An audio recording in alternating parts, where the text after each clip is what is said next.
네, 여기 그 요한복음 이제 3장 3절부터 3장 8절까지 제가 조금 전에 읽었는데요. 3절에 다시 보시면 예수께서 대답하여 가라사대 진실로 진실로 네게 이르노니 사람이 거듭나지 아니하면 하나님 나라를 볼 수 없느니라. 그러니까 거듭나야 볼 수 있는 나라. 그러니까 거듭나는 건 꼭 필수인데 이게 당연히 지금까지 우리는 이게 거듭나는 것이 그 대침했을 때는 구원받아야 천국 갈 수 있기 때문에 구원받는 것이구나. 이게 당연히 같은 걸로 이렇게 생각을 했다는 거죠. 근데 니고데모가 이제 이 말을 못 알아먹었죠. 사전 니고데모가 가로되 사람이 늙으면 어떻게 나을 수 있삼나이까? 두 번째 모태에 들어갔다가 나을 수 있삼나이까? 5절에 예수께서 대답하시되 진실로 진실로 내게 이르노니 사람이 물과 성령으로 나지 아니하면 하나님 나라에 들어갈 수 없느니라. 다시 거듭나야 된다고 했는데 다시 거듭날 때는 물과 성령으로 거듭난다고 했습니다. 성령으로 거듭난다는 것은 뭐 알겠는데 물은 뭘까요? 물도 약간 이견이 있습니다. 이걸 침례라고 보는 학자들도 있고 아니면 성령의 다른 의미, 성령이 이제 깨끗하게 씻어준다는 의미에서 이게 이제 중복적으로 말한 것일 뿐이다. 이렇게 말하는 사람도 있습니다. 그 이유 근거 중에 하나는 6절에 육으로 난 것은 육이요 성령으로 난 것은 영이니 여기서는 육으로 난 것은 육이고 물과 성령으로 다시 이렇게 언급한 것이 아니라 성령만 언급했기 때문에 앞에서 물은 성령의 어, 다른 그 이제 비유적인 것으로 이렇게 한 번 더 사용했을 뿐이다. 이렇게 이제 주장하는 사람들도 있더라고요. 7절 내가 네게 거듭나야 하겠다 하는 말을 기억이지 말라. 여기서 두 번 나오죠. 거듭난다는 말이 성경에 총 5번 나오는데 중생까지 포함해서 5번 나오는데 여기서 이렇게 두 번 나오고 있습니다. 8절 바람이 임의로 불매 네가 그 소리를 들어도 어디서 오며 어디로 가는지 알지 못하나니 성령으로 난 사람은 다 이러하니라. 자, 우리가 이게 이 성경을 분석하기 전에 먼저 생각을 해보시죠. 거듭난다는 것은 다시 태어난다는 거잖아요. born again. 그러면은 우리가 뭐 그렇게 어렵게 생각하지 않아도 저는 다시 태어나야 했어요. 왜냐하면 하나님의 자녀가 아닌 상태에서 하나님의 자녀로 다시 태어나는 그 과정이 필요한 거잖아요. 그 거듭남이라고 생각을 했습니다. 그러니까 예수님 말에 의하면 우리가 네 아비는 마귀요, 네, 사탄이요. 그러니까 우리는 사탄의 자녀에서 하나님의 자녀로 다시 태어날 필요가 있잖아요. 그걸 거듭남이라고 생각했습니다. 그러니까 하나님의 자녀가 되니까 하나님이 주시고자 하는 그 기업, 유업, 이것을 받을 수 있는 양자가 된 거죠. 양자. 우리가 양자 됐다는 표현이 많이 나옵니다. 또 이제 로마서 우리가 이제 그 11장에 보시면 접붙임이 있어요. 돌 감람나무가 참 감람나무. 이렇게 딱 접붙이면 참 감람나무 열매를 맺잖아요. 그러니까 우리가 원래는 돌 감람나무인데 다시 거듭나서 참 감람나무처럼 된다. 이런 과정을 거듭남이라고 우리가 쉽게 이해를 할 수가 있습니다. 거듭나면 우리한테 주어지는 것이 뭐냐? 가장 중요한 것이 유업인 거예요. 유업. 양자가 됐으니까. 이 양자가 받을 수 있는 유업을 약속받은 상태. 그것이 저는 거듭남이라고 생각합니다. 그리고 히브리서 1장 14절에 보면 천사는 불일 영이다. 천사가 누구를 위해서 했느냐? 구원 얻을 후사를 위하라고 보냄이 아니냐. 그러니까 우리가 구원 얻을 후사라는 말에 양자됨, 유업을 받을 사람이란 의미가 있는 거예요. 나중에 이제 구원을 받을 사람. 그런 의미에서 거듭남이라고 알고 있는데 거듭남이 왜 이렇게 어려워졌느냐? 자, 이제 예정론주의자들의 얘기를 들어보면, 자, 여기 3장 조금 전에 읽은 5절, 6절, 7절을 다시 한번 보시죠. 예수께서 대답하시되 진실로 진실로 네게 이르노니 사람이 물과 성령으로 나지 아니하면 하나님 나라에 들어갈 수 없느니라. 이 말이 일단 좀 신비로운 면이 없지 않습니다. 그러니까 성령으로 나야 된다는데, 여러분 성령으로 이렇게 거듭나신 적 있어요? 성령으로 탁 나야 될 것 같은데, 육으로 난 것은 육이요 성령으로 난 것은 영이니, 이게 성령으로 탁 나야 되는데 나는 성령으로 났을까? 저는 거듭을 어떻게 났냐면 믿음으로 났거든요. 그러니까 저는 칭의하고 거듭남이 같다고 생각하니까 믿음으로 거듭났다고 생각하는데, 여기서는 이제 영으로 성령으로 거듭난다고 하잖아요. 그러니까 조금 이상한 것이고, 8절 바람이 임의로 불면 네가 그 소리를 들어도 어디서 오며 어디로 가는지 알지 못하나니 성령으로 난 사람 다 이러하니라.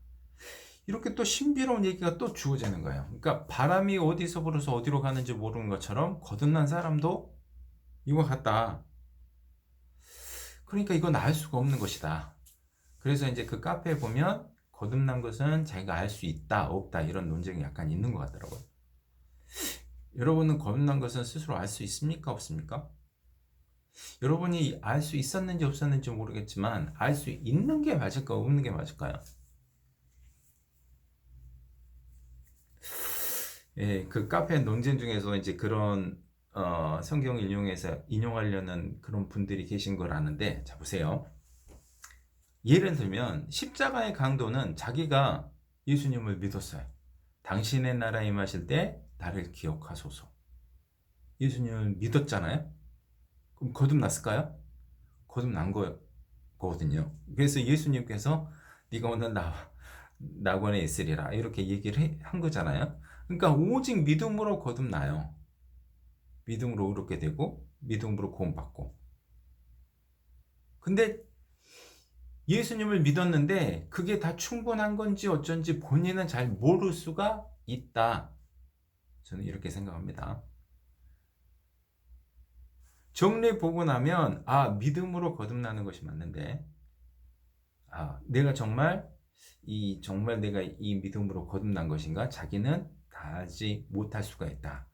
그러나 고린도 후서 13장 5절에 보면 그리스도께서 너희 안에 계신 것을 알지 못하느냐? 그렇지 않으면 너희가 버림은 자니라. 그러니까 내가 현재 믿음 안에 있는지, 그리고 예수님께서 내 안에 계신지, 이것은 스스로 알 수 있다. 이렇게 정리하는 게 맞을 것 같아요. 그래서 내가 거듭난 순간 내가 정말 온전히 성경대로 믿었을까? 이런 거에 대해서, 그 시점에 대해서는 정확히 알 수 없을 수 있으나 지금 현재 상태로 믿고 있는 상태로서는 내가 내 안에 믿음이 있는지 없는지는 알 수 있다. 이렇게 보는 것이 맞을 것 같습니다. 어쨌든 이 요한복음 3장 여기 지금 5, 6, 7, 8절 여기 보면 약간 좀 신비롭잖아요. 그러니까 이것은 사람이 무슨 자기의 능력으로 할 수 있는 부분이 아니다. 그래서 조금 전에 구원의 서정에 대해서 잠깐 말씀을 드렸는데, 구원의 사정 10단계 중에 보세요. 예정이 있고, 그 다음에 소명이 있고, 그 다음에 중생, 그 다음에 회개와 믿음과 칭의가 있어요. 그 칭의가 6번째. 그러니까 우리가 그 전에 구원받았다고 표현했던 그 칭의가 6번째인데, 그 전전 단계에 거듭남이 있다는 겁니다. 자, 이것은 왜 그런지를 잘 보셔야 돼요. 믿음으로 거듭나는 게 맞죠. 그러니까 칭의 앞에 믿음, 신앙이 있는 게 맞아요. 그 앞에 회개 있는 것도 맞고, 논리적인 순서로. 근데 왜 그 앞에 중생이 있느냐? 그 앞에 거듭남이 있으면 뒤에 다 필요 없는 거 아니냐? 저는 이거 너무 당연한 거 아닌가 이렇게 생각을 많이 했는데, 나중에 생각해 보니까 이 예정론에 의하면 이렇게 할 수밖에 없겠더라고요. 왜냐하면 예정론에 의하면 인간은 전적으로 타락했어요. 튤립 여러분이 다 아시는지 모르겠는데 이제 예정론을 5가지 그 앞 글자만 따가지고 간단히 정리한 게 이제 튤립입니다. 첫 번째가 total depravity. 그래서 완전한 타락인 거예요. 그러니까 완전한 타락을 해가지고 우리는 하나님을 스스로 믿을 수도 없고 찾을 수도 없는 상태다. 그런 상태에서 예수를 믿는다는 게 가능한가? 불가능한 거예요. 불가능하니 하나님께서 해주신다는 겁니다. 하나님께서 하나님의 전적인 능력으로 너 거듭나. 그 거듭남이 먼저 있은 다음에 이제 믿을 힘이 생긴 거예요. 거듭나게 됐으니까. 그래서 그 다음에 회개가 가능하고 그 다음에 믿음이 가능하다는 겁니다. 그러니까 거듭나지 않으면 그럴 수 없다는 게 예정론의 논리인 거예요. 그래서 중생이 먼저 있어야 하고 그 다음에 회개, 그 다음에 믿음, 그 다음에 칭의 이렇게 되는 거예요. 근데 이것은 다시 한번 말씀드리지만 예정론에 입각한 구원의 순서라는 겁니다. 여러분들이 예정론을 정말 믿으시는지 안 믿으시는지 잘 모르겠지만 저는 예정론은 예정은 하나님의 표현이다. 하나님께서는 모르실 수가 없어요. 예정론에 대해서는 나중에 별도로 설명을 하기로 하고 하나님이 모든 것을 다 알고 계시고 그것을 이제 어쩔 수 없이 시간을 초월하신 하나님의 그 능력을 시간 위에 살고 있는 그 인간에게 알게끔 해줄 수 있도록 어쩔 수 없이 표현한 방법이 예정이다. 이렇게 저는 정리를 하고 있습니다. 근데 그것을 억지로 인간 세계에 적용하려는 것이 예정론이다. 저는 이렇게 정리를 했습니다. 말이 좀 복잡하죠. 나중에 이거 별도로 설명드리도록 하고요. 어쨌든 그 예정론에 의하면 중생이라는 것이 먼저 일어나야 믿는다는 게 이게 가능한 거예요. 그래서 중생이 앞에 오는 겁니다. 그래서 중생과 그러니까 중생, 다른 말로 하면 거듭남과 칭의는 좀 다른 개념이 돼버린 거죠. 그래서 이것이 이런 것 때문에 여러 가지 다소 이제 논란이 있는 것 같은데 여기 이 니고데모하고 예수님하고 이 대화가 3장 제가 3절부터 읽어드렸잖아요. 8절에서 끝난 것이 아닙니다. 보세요. 대화가 21절까지 이게 한 단락이에요. 그러니까 니고데모하고 대화가 중간에서 끊긴 게 아니라 계속 이어지고 있어요. 9절 보겠습니다. 니고데모가 대답하여 가로되 어찌 이러한 일이 있을 수 있나이까? 다 이해했습니까? 아직 이해 못했습니까? 자기 이해 못한 거예요. 어떻게 이런 일이 있을 수가 있죠?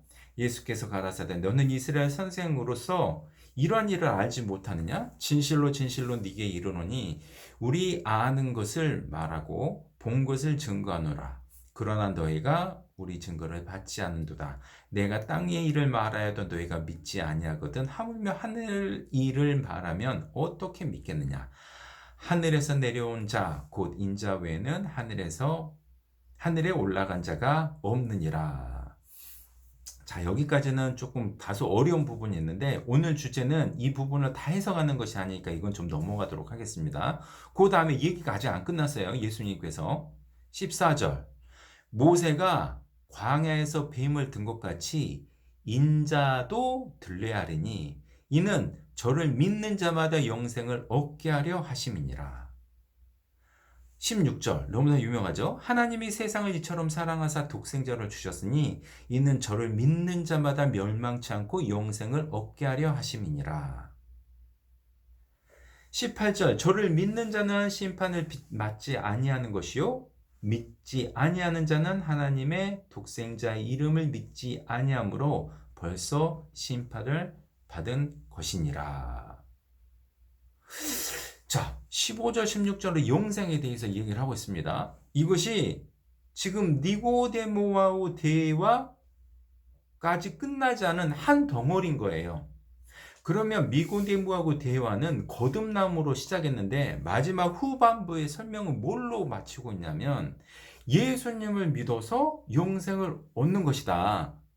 이렇게 설명을 친절하게 해주고 있습니다. 그럼 앞서 얘기했던 그 거듭남이라는 것은 우리가 아는 것처럼 예수님을 믿어서 칭의, 의롭게 하면 되는 것과 다른 의미였을까요? 저는 절대 그렇게 보이지 않습니다. 이것은 같은 의미였어요. 그 순서대로 이 앞에 거듭남이라는 것은 따로 있고 그 뒤에 예수님을 믿어서 영생을 얻는 칭의, 요거는 다른 것이다. 이렇게 말하는 것 같지 않아요. 더군다나 그 가운데 뭐 회개나 이런 것은 또 없지 않지 않습니까? 그래서 이런 것으로 볼 때 이 성경을 잘 보면 앞부분만 딱 8절까지만 보면 마치 거듭남은 이제 신비로운 현상, 우리의 의지와 상관없이 성령에 의해서만 내가 그냥 그 개입하지 않아도 되는 하나님께로부터 주어지는 무슨 초자연적인 현상 같은데 그것이 아니라 예수님의 말씀을 끝까지 읽어보면 인자가 들려야 되고 이 인자는 예수님인데 이 예수님을 믿는 자마다 영생을 하는구나. 그래야 멸망치 않는구나. 하나님의 독생자의 이름을 믿는 것이 바로 그를 믿는 것이고 그 결과는 영생이구나. 이렇게 보는 것이 너무 당연하다고 생각합니다. 요한복음 1장도 보시죠. 1장 12절입니다. 영접하는 자 곧 그 이름을 믿는 자에게는 하나님의 자녀가 되는 권세를 주셨으니 이 거듭남을 얘기하는 걸까요? 아니면은 칭의를 얘기하는 걸까요? 이렇게 분리할 것이 아니란 얘기입니다. 하나님의 자녀가 된다는 것은 거듭남일 수도 있잖아요. 그런데 이것은 조금 전에 3장 18절 저를 믿는 자는 심판을 받지 아니하는 것이요 믿지 않는 자는 하나님의 독생자의 이름을 믿지 아니함으로 벌써 심판을 받는 것이니라. 하나님의 아들의 이름을 믿으면 이 앞에서는 1장에서는 하나님의 자녀가 된다고 했고 여기 3장 18절에서도 믿지 않으면 심판을 받게 된다고 했고 같은 의미인 거거든요. 1장 13절도 보겠습니다. 이는 혈통으로나 육종으로나 사람의 뜻으로 나지 아니하고 오직 하나님께로서 난 자들이니라. 이것도 보면 거듭남은 것은 성령으로 말미암아 돼야 된다. 이런 것과 같이 약간 오해의 소지가 있을 수 있지만 분명한 것은 예수님 그를 믿어야 되고 그 이름을 믿어야 하나님의 자녀가 되는구나. 이것은 일관되게 얘기하고 있다는 것은 분명히 알 수가 있는 것이죠. 다만 여기서 이제 성령으로 나아야 된다는 얘기와 1장 13절에서 나아야 된다는 얘기처럼 사람이 자기 뜻으로 나지 아니하고 그 구원의 역사는 기본적으로 성령의 역사입니다. 성령의 역사에 우리가 반응을 한 것이죠. 믿음으로.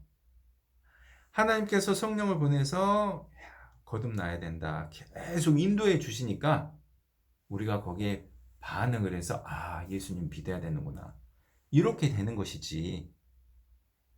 그 성령의 역사하고 상관없이 자기 그냥 무슨 의지로 이렇게 되는 것이 아니라는 것을 말씀하는 것일 뿐이지. 이 거듭남과 칭의를 별도로 구분해서 설명하는 의도는 아닌 것으로 보입니다. 자, 그리고 베드로 전서 1장을 또 보시겠습니다.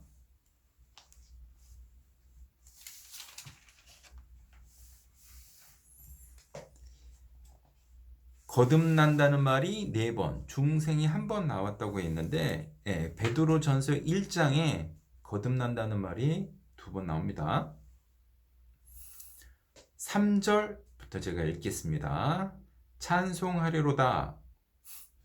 베드로전서 1장 3절입니다. 찬송하리로다. 우리 주 예수 그리스도의 아버지 하나님이 그 많으신 긍휼대로 예수 그리스도의 죽은 자 가운데서 부활하심으로 말미암아 우리를 거듭나게 하사 산 소망이 있게 하시며 썩지 않고 더럽지 않고 쇠하지 아니하는 기업을 잊게 하시나니 곧 너희를 위하여 하늘에 간직하신 것이라. 자, 여기 이제 우리를 거듭나게 하사 산 소망이 있겠다고 했잖아요. 그리고 4절에도 보면 썩지 않고 더럽지 않고 쇠하지 아니하는 기업을 잊게 하신다. 이게 하나님께서 우리에게 주고자 하는 유업인 거잖아요. 자, 이 베드로전서의 서신의 수신자들은 거듭난 것은 틀림없습니다. 거듭나게 하사 그랬으니까. 근데 이 사람들이 가지고 있는 것은 소망도 있고 기업, 유업도 있는 거예요. 그리고 또 한 가지 5절 너희가 말세에 나타내기로 예비하신 구원을 얻기 위하여 믿음으로 말미암아 하나님의 능력으로 보호하심을 입었나니. 말세에 이제 구원을 딱 받을 건데 그러기 위해서 하나님의 보호하심을 받고 있는 사람, 이 사람이 거듭난 상태라는 겁니다. 그러면 이 사람들은 예수를 믿고 의롭다함을 받았을까요? 안 받았을까요? 당연히 받았겠죠.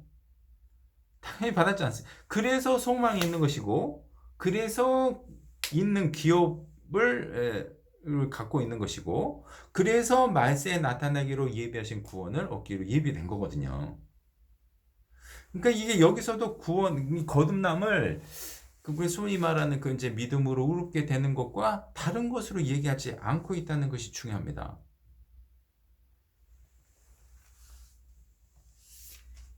1장 22절, 23절 제가 읽겠습니다. 너희가 진리를 순종함으로 너희 영혼을 깨끗하게 하여 거짓이 없이 형제를 사랑하게 이르렀으니 마음으로 뜨겁게 피차 사랑하라. 너희가 거듭난 것이 썩어질 씨로 된 것이 아니요 썩지 아니할 씨로 된 것이니 하나님의 살아있고 항상 있는 말씀으로 되었느니라. 여기서도 잘 보시면 이게 여기 이제 네 번째 거듭난다는 말이 나오거든요. 너희가 거듭난 것이 썩어질 씨로 된 것이 아니고 썩지 아니할 씨, 곧 하나님의 말씀. 하나님의 말씀을 통해서 우리가 믿게 된 거잖아요. 예수님 보고 믿은 것이 아니라 하나님의 말씀을 통해서. 22절에도 너희가 진리를 순종함으로 너희 영혼을 깨끗하게 했다. 제가 거듭나기 위해서 진리를 순종하는 것은 주 예수를 믿으라. 예수님을 제 주로 믿은 거예요. 그래서 거듭난 것인데 그것이 칭이 아닌가요? 그거 말고 다른 것인가요? 다른 것으로 보이지 않습니다. 그래서 거듭나는 것은 총 이렇게 이제 4번 이렇게 나옵니다. 그리고 이제 디도서에 한번 이제 디도서 3장에 중생이라는 이제 말로 나오는데 그건 엄밀한 의미에서 born again하고는 조금 다릅니다. 리제너레이션. 자, 이렇게 보시면 전체적으로 이 베드로전서를 받고 있는 이 사람들은 거듭난 그리스도인들, 그러니까 우리가 소위 알고 있는 예수님을 믿어서 천국의 소망을 갖고 있는 사람들에게 쓴 것이 틀림없잖아요. 그래서 칭의와 거듭남을 일부러 구분하려고 하는 것은 예정론에 맞추기 위해서 어쩔 수 없이 그런 것일 뿐이다. 이렇게 보시는 것이 맞을 것 같습니다. 자, 그리고 아까 말씀드린 이제 예정론에서 얘기하는 구원의 서정 10가지를 제가 말씀을 드렸잖아요. 그 10가지 예정부터 시작해서 영화까지 거기에는 구원이란 말이 들어갑니까? 안 들어갑니까? 없어요. 왜냐하면 그 전체가 구원의 서정이기 때문입니다. 그런데 예정론주의자들 장로교에서도 대칭과 마찬가지로 칭의를 구원받았다 이렇게 얘기합니다. 다시 한번 설명드릴게요. 10가지 구원의 그 순서 중에 하나가 6번째가 칭의거든요. 이게 전부 다 이루어져야 이제 이것이 구원받는다 이건데 교리론은 그런데 그 중에 하나 칭의면 구원받았다 이렇게 얘기하는 것은 약간 아이러니죠. 그러니까 앞뒤가 조금 말이 안 되는 겁니다. 네. 그러면 칭의가 정말 구원일까요? 자, 구원이란 말은 이제 우리가 거듭남이란 말을 이제 배웠는데, 그럼 구원과 거듭남은 같은 뜻인가? 이거에 대해서도 다시 한번 좀 정리해 볼 필요가 있다고 생각합니다. 왜냐하면 대침에서는 이 속죄, 거듭남, 구원, 이거 다 똑같다고 이렇게 얘기를 해버리거든요. 속죄, 칭의, 예. 이것을 다 똑같은 것으로 봐서 구분하지 않고 있기 때문에 많은 문제가 생기고 있습니다. 자, 구원이라는 것은 원래 성경에서 말하는 구원은 이제 지옥의 형벌을 피하고 영원한 생명을 얻는 것이죠. 근데 우리가 지옥에 빠질 수밖에 없는 이유는 죄인이기 때문인 거잖아요. 그럼 구원이라는 것은 뭐냐면 죄인을 의인으로 만들어주면 됩니다. 그러기 위해서 구원에 꼭 필요한 것은 속죄죠, 속죄. 속죄. 그래서 구원자가 오셔가지고 그 속죄를 이루셨어요. 그래서 이것을 구원이라고 하기도 합니다. 그런데 예수님이 십자가에서 돌아가실 때 여러분 구원 받으셨나요? 이거 하고 우리가 이런 사실을 예수님이 십자가에 돌아가신 후 2000년이 지난 후에 알게 돼서 예수님을 믿게 되는 거하고 전혀 다른 사건입니다. 그래서 속죄는 먼저 우리의 믿음하고 상관없이 하나님께서 다 하신 일이 속죄입니다. 그런데 우리가 거듭나는 것은 이 예수님을 믿어서 거듭나는 것인데, 그럼 구원이라는 것은 무엇이냐? 대침에서는 속죄도 구원, 그 다음에 이 거듭나는 것도 구원, 이렇게 배웠어요. 근데 이 베드로전서 1장을 다시 보겠습니다. 1장 5절. 너희가 말세에 나타내기로 예비하신 구원. 이 구원은 언제 나타나냐면요, 말세에 나타나거든요. 말세. 5절부터 9절까지를 제가 계속해서 읽어보겠습니다. 너희가 말세에 나타나기로 예비하신 구원을 얻기 위하여 믿음으로 말미암아 하나님의 능력으로 보호하심을 입었나니, 그러므로 너희가 이제 여러 가지 시험을 인하여 잠깐 근심하게 되지 않을 수 없었으나 오히려 크게 기뻐하도다. 너희 믿음의 시련이 불로 연단하여도 없어질 금보다 더 귀하여 예수 그리스도에 나타나실 때 칭찬과 영광과 존귀를 얻게 하려 함이라. 예수를 너희가 보지 못하였으나 사랑하는도다. 이제도 보지 못하나 믿고 말할 수 없는 영광스러운 즐거움으로 기뻐하니, 9절, 믿음의 결국 곧 영혼의 구원을 받음이라. 믿음의 결국 곧 영혼의 구원을 받음이라. 믿음을 끝까지 지켰을 때 맨 끝에 그때 영혼의 구원을 받게 되는데, 이것이 진짜 구원인 것입니다. 이 구원은 예수님을 만났을 때예요. 그래서 7절에도 보면 예수 그리스도에 나타나실 때라고 되어 있는 거예요. 이때 구원이라는 게 뭐였냐고요. 그러니까 지옥에 갈 뻔한 사람을 건져서서 영생에 이르게 하는 것이 구원인데, 지금 현재 우리는 아직 그 구원은 받지 않았거든요. 그러니까 하나님의 자녀로 인정함을 받았어요. 너는 거듭났다. 양자로 내가 인정을 해줄게.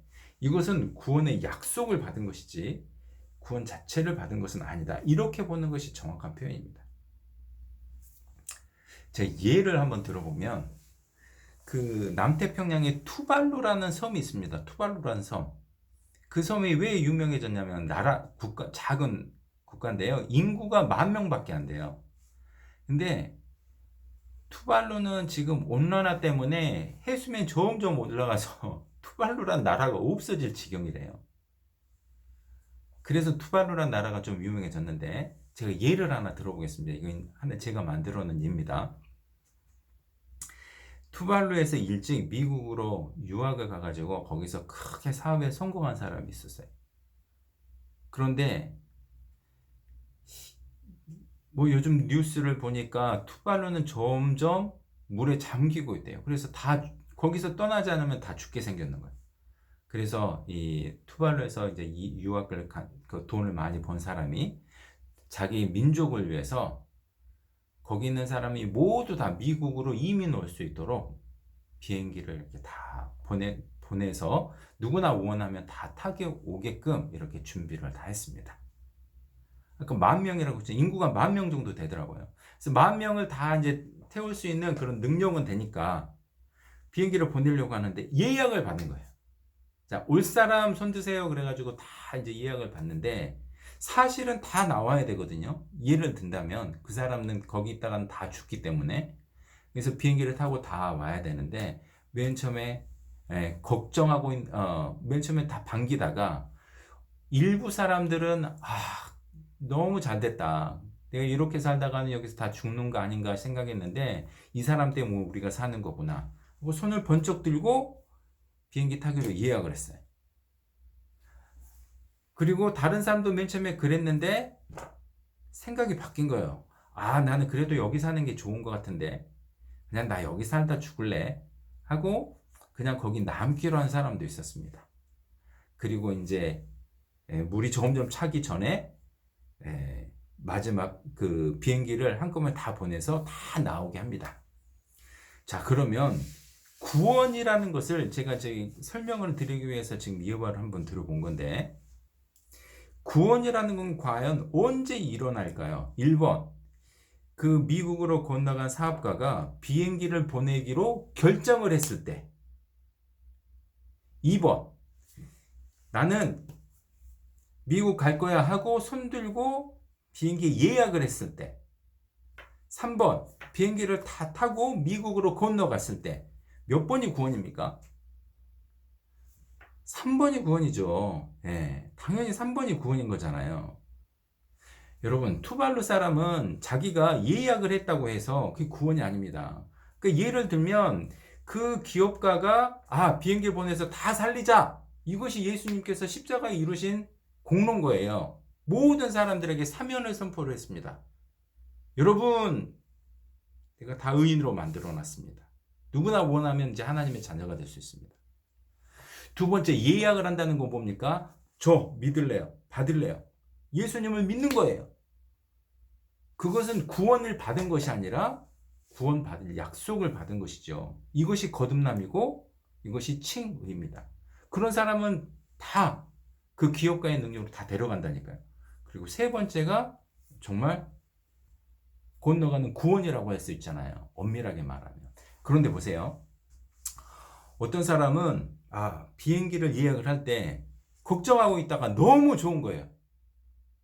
그래서 비행기 티켓을 하나 얻었어요. 비행기 딱 티켓을 얻고 이제 살았다. 이제 구원받았다. 이렇게 얘기할 수 있습니까? 없습니까? 할 수 있다는 겁니다. 얼마든지.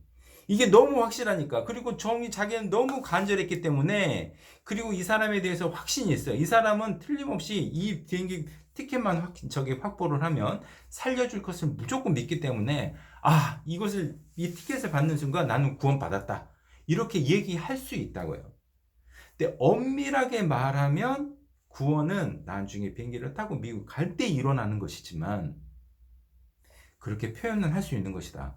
그래서 사람들이 나 언제 구원받았어요? 예수님을 믿고 구원받았어요. 그렇게 말은 할 수 있습니다. 근데 성경적으로 정리를 하기 위해서는 헷갈리지 않기 위해서는 속죄는 예수님께서 우리를 건지시기 위해서 우리의 죄값을 다 사하신 그 일이 속죄일 뿐이고 그리고 이것은 단번에 영원에 일어난 거죠. 한 번에 다 끝내신 겁니다. 그 효과는 영원이고. 그러니까 이 단번의 영원히를 우리가 예약한 거에 적용을 하면 안 된다는 거예요. 예약은 했는데 어떤 사람 포기하기도 한다니까요. 나 여기 그냥 남을래. 이렇게 하기도 한다니까요. 그래서 끝까지 지키라고 하는 겁니다. 구원의 서정 9번째가 견인이거든요. 견인. 이게 perseverance예요. persevere. 이것은 명령입니다. 무슨 뜻이냐면 인내해라. 끝까지 견뎌라. 이건데 이해적 노릇은 그것을 하나님께서 해주신다고 딱 바꿔버렸어요. 아닙니다. 이 티켓을 갖고 있으면 끝까지 견뎌야 되는 거예요. 끝까지 견디면 그 사람이 구원받게 돼 있거든요. 이렇게 정리하는 것이 저는 맞다고 봅니다. 자, 로마서 13장을 한번 보겠습니다.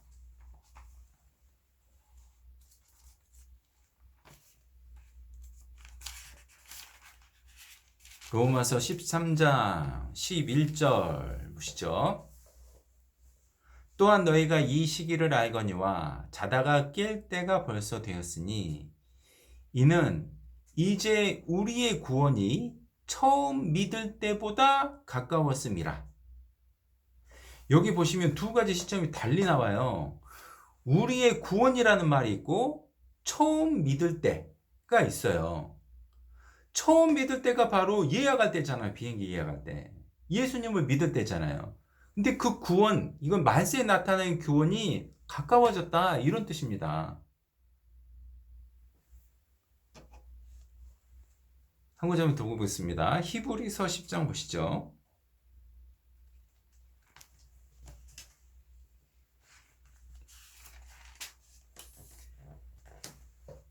히브리서 10장 39절입니다.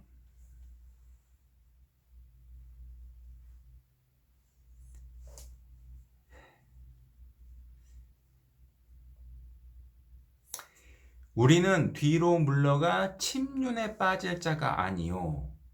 뒤로 물러날 수도 있다는 뜻이에요. 오직 영혼을 구원함에 이르는 믿음을 가진 자니라.